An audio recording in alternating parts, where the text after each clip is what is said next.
മനസ്സ് പിടികിട്ടുന്നില്ല. നല്ലവരാണെന്ന് തോന്നിയിട്ട് അടുപ്പം കാണിച്ചാല് ശരിക്കും അവർ ദുഷ്ടന്മാരായിരിക്കും.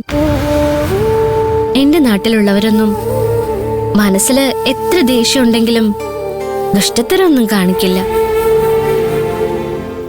അവിടെ ആർക്കെങ്കിലും ഒരു പ്രശ്നം വന്നാലും എല്ലാരും സഹായിക്കുകയും ആശ്വസിപ്പിക്കുകയും ഒക്കെ ചെയ്യും. ഇവിടെ ആർക്കും ആരോടും സ്നേഹമില്ല, ശത്രുതയുള്ളൂ. കുറെ പ്രതീക്ഷയോടെയാ ഞാനിവിടെ വന്നത്. ചേച്ചിയുടെ കല്യാണം നടത്തണം, അച്ഛന്റെ കടങ്ങൾ വീട്ടണം. പക്ഷേ എല്ലാ പ്രതീക്ഷയും നഷ്ടപ്പെട്ടതുപോലെ തോന്നുന്നു മാഡം. എനിക്ക് നിന്റെ മനസ്സ് മനസ്സിലാവുന്നുണ്ട്. വീടിന്റെ സുരക്ഷിതത്വം വിട്ട് ഭാവി തേടി വരുന്ന ഏത് പെൺകുട്ടിയും അനുഭവിക്കുന്ന അവസ്ഥയായത്. നാട്ടിലുള്ളവരെ പോലെയല്ല ടൗണിലുള്ളവർ. അതുകൊണ്ട് തന്നെ നീ അവരുടെ മുഖമോ മനസ്സോ ഒന്നും ശ്രദ്ധിക്കാൻ നിൽക്കണ്ട. പക്ഷേ വേറൊരു കാര്യമുണ്ട് പാർവതി. ഇവിടെ നീ കാണുന്ന മുഖങ്ങളെല്ലാം ശരിയായ മുഖങ്ങളാകണമെന്നില്ല. അവരുടെയൊക്കെ മനസ്സിൽ എടുത്താൽ പൊങ്ങാത്ത സങ്കടങ്ങളൊക്കെ ഉണ്ടാവും. അത് മറച്ചു പിടിക്കാൻ മുഖം വേർപ്പിച്ച് നടക്കുന്നതായിരിക്കും. ഒരാളെ മനസ്സിലാക്കണമെങ്കിൽ അയാൾ അടുത്തറിയണം. അടുത്തറിഞ്ഞാൽ നീ ദുഷ്ടനാണെന്ന് വിചാരിക്കുന്നവർ നിന്റെ മുന്നിൽ പൊട്ടിക്കരയുന്നത് നിനക്ക് കാണാം. ചെറിയ ചെറിയ ദുരനുഭവങ്ങൾ വരുമ്പോൾ മനസ്സ് തളർന്നു പോയാ നമ്മൾ തോറ്റുപോകും. എന്തു വന്നാലും പേടിക്കില്ലെന്നും ആരുടെ മുന്നിലും തോറ്റു കൊടുക്കില്ല എന്നും നമ്മൾ മനസ്സിൽ നിശ്ചയിക്കണം. എന്തു വന്നാലും പേടിക്കില്ലെന്ന് മനസ്സിലൊരു തീരുമാനം എടുക്കണം. നമ്മൾ എപ്പോഴും നോക്കേണ്ടത് മുകളിലേക്ക്. ചവിട്ടിത്താഴ്ത്താൻ ശ്രമിക്കുന്നവരെയൊക്കെ തട്ടിത്തെറിപ്പിച്ചുകൊണ്ട് നമ്മൾ മുകളിലേക്ക് തന്നെ പോണം. മനസ്സിന് ധൈര്യം ഉണ്ടെങ്കിൽ ചിറകിന് താനേ ബലം കിട്ടും. അപ്പോ കടലിന് മുകളിൽ കൂടെയും പറന്നു പോകാൻ കഴിയും. ഞാൻ പറയുന്നത് മനസ്സിലാകുന്നുണ്ടോ പാർവതിക്ക്?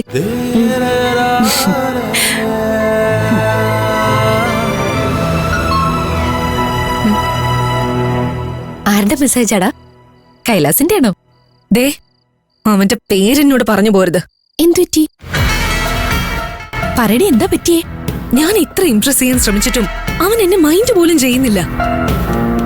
എനിക്കൊന്ന് കാണണമെന്ന് പറഞ്ഞ് ഞാൻ മെസ്സേജ് അയച്ചു. അതിനെങ്കിലും ഒരു റിപ്ലൈ തരണ്ടേ? ഞാൻ എത്ര മെസ്സേജ് അയച്ചെന്നോ, ഈ നിമിഷം വരെ എനിക്ക് ഒറ്റ റിപ്ലൈ കിട്ടിയിട്ടില്ല. അതിന് നീ ഇങ്ങനെ ചൂടാവുന്ന എന്തിനാ? അവൻ എന്തെങ്കിലും തിരക്കിലായിരിക്കും.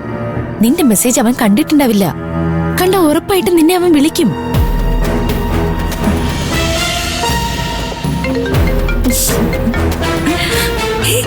എടി കൈലാസ, ഞാൻ പറഞ്ഞില്ലേ എന്റെ കരുനാക്ക. വേഗം എടുക്ക്. ഹായ് കൈലാസ്. ഹലോ മുക്ത. നിനക്കൊന്ന് ഇവിടെ വരെ വരാൻ പറ്റുമോ? എപ്പോ? ഇപ്പൊ തന്നെ. ഇപ്പോഴോ? എനിക്കൊരു പ്രധാനപ്പെട്ട കാര്യം പറയാനുണ്ടായിരുന്നു. വരാൻ എന്തെങ്കിലും ബുദ്ധിമുട്ടുണ്ടോ? ഏയ്, ഒരു ബുദ്ധിമുട്ടും ഇല്ല. ഞാൻ ഇപ്പൊ തന്നെ വരാം. പെട്ടെന്ന് വാ.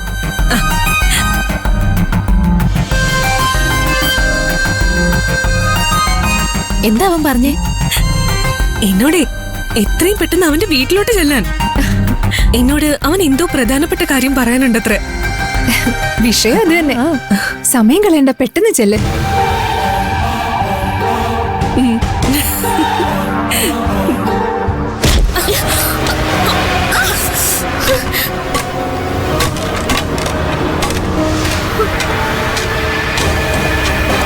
നിനക്കെന്താടി കണ്ണില്ലേ? നോക്കി നടന്നൂടെ? നിക്കടി അവിടെ. ഞാൻ നോക്കി തന്നെയാ നടന്നത്. നോക്കാതെ ചാടി എഴുന്നേറ്റത് നീയാ. അതുകൊണ്ട് ഞാൻ നിന്നോട് സോറി പറയണോ? മനസ്സില്ല എനിക്ക്. ആർക്ക് വേണം നിന്റെ സോറി? സോറി വിഴുങ്ങിയ വിശപ്പ് മാറുവോ? താഴെ വീണ ഈ ആഹാരത്തിന് പകരം നീ വേറെ ആഹാരം വാങ്ങി തരണം. ഞാൻ ആഹാരം വാങ്ങിച്ചു തന്നിട്ട് നീ കഴിച്ചത് തന്നെ. മാറിക്കടി. ജോലി കഴിഞ്ഞ് തളർന്നു വരുന്ന മീരയോട് നീ ഇന്ന് പട്ടിണി കിടക്കണമെന്ന് പറയാൻ എനിക്ക് പറ്റില്ല. ആഹാരം വാങ്ങി തരാതെ നിന്നെ ഞാൻ വിടില്ല. 1 മണിക്കൂറിനുള്ളിൽ ഇവിടെ ആഹാരം എത്തിയിരിക്കണം. ഭാഗ്യലക്ഷ്മി ചേച്ചി, ബാക്കിയുള്ള ആഹാരം എടുത്ത് ഇവക്ക് കൊടുക്ക്. ഒന്നും ബാക്കിയില്ല മുക്ത. ആളുകൾക്ക് കണക്കാക്കിയല്ലേ ഉണ്ടാക്കുന്നത്. കേട്ടില്ലേ, ഫുഡ് മുഴുവൻ തീർന്നു. ഇല്ലാത്ത ഫുഡ് ഞാൻ എവിടെ നിർത്തി തരാനാ? ഒരു കാര്യം ചെയ്, മീരയോട് കഴിച്ചിട്ട് വരാൻ പറ. നിക്കടി അവിടെ. ആഹാരം തട്ടിക്കളഞ്ഞത് നീയല്ലേ? നീ തന്നെ വാങ്ങിക്കൊടുക്കണം. നീ ആരെടി വിരട്ടുന്നേ? മുക്തയോ? മീരയ്ക്ക് ഇവള് ഫുഡ് വാങ്ങി കൊടുത്തില്ലെങ്കിൽ നീ എന്ത് ചെയ്യും? ആഹാരം കിട്ടാതെ നിങ്ങൾ 3 പേരെ ഞാൻ ഇവിടുന്ന് വിടില്ല.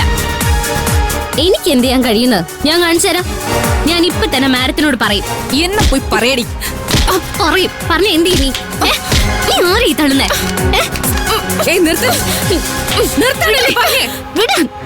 ഋതിക, ഇവൾ ആവശ്യപ്പെടുന്ന ഫുഡ് ഓൺലൈനിൽ ഓർഡർ ചെയ്ത് കൊടുത്തേക്ക്. മുക്ത, ഇവളുടെ വിരട്ടലിന് മുന്നിൽ തോറ്റു കൊടുക്കണമെന്നാണ് നീ പറയുന്നേ? ഞാൻ കൈലാസിനെ കാണാൻ പോവാണെന്ന് നിനക്കറിയില്ലേ? ഇവളോടൊക്കെ വഴക്കിട്ട് എന്റെ മൂഡ് സ്പോയിലാവും. നീ ഞാൻ പറഞ്ഞത് ചെയ്യ്. എന്നെ തോൽപ്പിച്ചൊന്ന് നീ കരുതണ്ട. ഈ കണക്ക് ഞാൻ വൈകാതെ തീർത്തിരിക്കും. ആ തീർക്ക്. ഇപ്പൊ ഫുഡ് ഓർഡർ ചെയ്. ഓർഡർ ചെയ്ത് കൊടുത്തേക്കടി.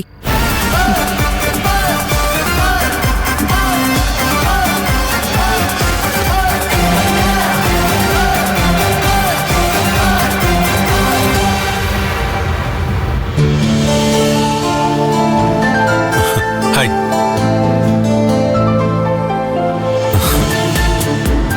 ഗൈസ്, യൂറോപ്പ് ടൂറിന് പോകണമെങ്കിൽ മാർച്ചിന് ജൂണിന് ഇടയിൽ പോകുന്നതാണ് നല്ലത്.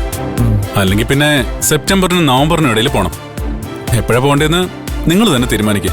സെപ്റ്റംബറിന് നവംബറിനും ഇടയ്ക്ക് പ്ലാൻ ചെയ്യാം. സ്നോഫോൾ കാണാമല്ലോ. ആ, അതുവരെ വെയിറ്റ് ചെയ്യാൻ പറ്റുമെന്ന് എനിക്കറിയില്ല. ഒരുപാട് കാര്യങ്ങൾ പ്ലാനിങ്ങിലുണ്ട്. അതിലേക്ക് കിടന്നാൽ പിന്നെ എനിക്കൊന്നിനും സമയം കിട്ടില്ല. ഈ വരുന്ന മാർച്ചിൽ തന്നെ പ്ലാൻ ചെയ്യാന്ന് എന്റെ അഭിപ്രായം. കോഫി എടുക്ക.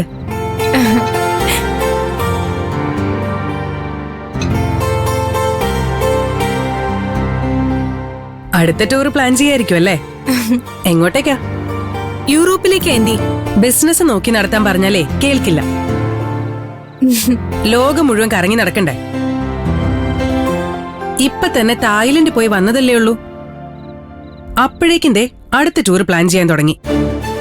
എടാ, നിന്റെ ഡാഡിയെ കുറിച്ച് നീ എന്താടോ ഒന്ന് ആലോചിക്കാത്തത്? പാവം, ബിസിനസ് മുഴുവൻ ഒറ്റയ്ക്ക് തലയിലെടുത്ത് വെച്ച് നടക്കണമല്ലോ. ഉത്തരവാദിത്തത്തോടെ നോക്കി നടത്തേണ്ട മോനെ അതിനെക്കുറിച്ച് ഒരു ചിന്തയുമില്ല. എടാ, നീ ഒന്ന് ഹെൽപ്പ് ചെയ്താ അദ്ദേഹത്തിനൊന്ന് റിലാക്സ് ചെയ്യാൻ പറ്റില്ലേ? നീ ഹെൽപ്പ് ചെയ്യില്ല. ഡാഡിയുടെ ബിസിനസ് ഏറ്റെടുത്താലേ നിനക്കിങ്ങനെ കറങ്ങി നടക്കാൻ പറ്റില്ലല്ലോ, അല്ലേ? നിങ്ങൾക്കൊന്ന് പറഞ്ഞു കൊടുത്തൂടെ? മമ്മി, ഞാനൊന്നും പറയുന്നില്ല. പക്ഷേ ഡാഡിയോട് പെർമിഷൻ വാങ്ങിത്തരാൻ നീ എന്നോട് പറയരുത്. ഓ, ഇനി മുതലേ ഞാൻ നിന്നെ സപ്പോർട്ട് ചെയ്യില്ല. നീ തന്നെ ഡാഡിയോട് പെർമിഷൻ ചോദിക്കണം. ഡാഡിയോട് പറ മമ്മി, പ്ലീസ് മമ്മി എന്നൊന്നും പറഞ്ഞിട്ടേ എന്റെ അടുത്തേക്ക് വരണ്ട. എടാ കൈലാസ്, ആന്റി പറഞ്ഞാലും കാര്യമുണ്ട്. അങ്കിളുടെ ബിസിനസ് നോക്കി നടത്തേണ്ടത് നീ തന്നെയല്ലേ? അറ്റ്ലീസ്റ്റ് നിനക്കൊന്ന് ഹെൽപ്പ് ചെയ്യെങ്കിലും ചെയ്തൂടെ?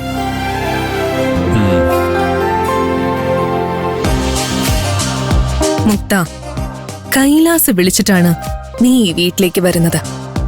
എന്തിനാ വിളിച്ചതെന്ന് ചോദിച്ച് തിരിച്ചു പോവുകയല്ല വേണ്ടത്.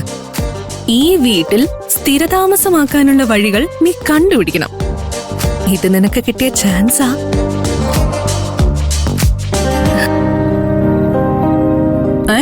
നീയോ? അല്ല, നീ എന്താ ഈ സമയത്ത്? കൈലാസ് അത്യാവശ്യമായിട്ട് കാണണമെന്ന് പറഞ്ഞു. മോളിലുണ്ട്. കൂട്ടുകാരെ കേട്ടെ എന്തൊക്കെയോ പ്ലാൻ ചെയ്യാ. ചെല്ല്.